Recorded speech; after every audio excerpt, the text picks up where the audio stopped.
He's a real talker, isn't he? um, to me, what infrastructure needs you consider the most critical?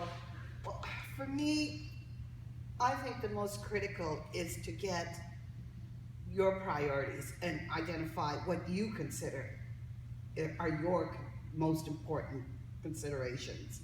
Because what I feel is irrelevant in my mind's eye. It's what you have identified as the most critical pieces of infrastructure.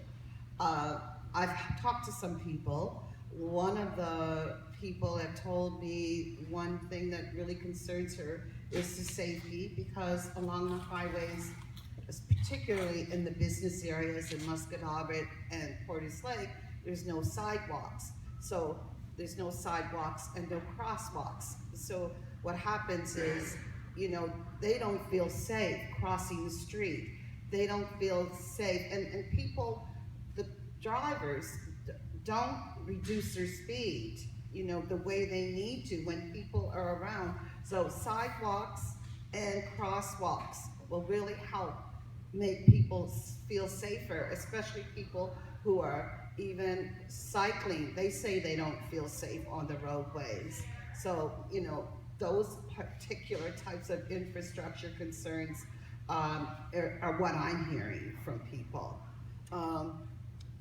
The other thing I would say is, the work within the recreational areas. I mean, I know there's recreational facilities, but they're not enough, and they're not reaching everybody they need to reach.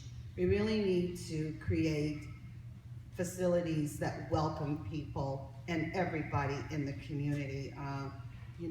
Some people are saying there's not enough rink or time, and there's not enough, I'm hearing all of these different concerns from people. So, you have to take all those things into consideration. There really needs to be some planning done and some strategic work with the communities to bring them all together and to really define their priorities.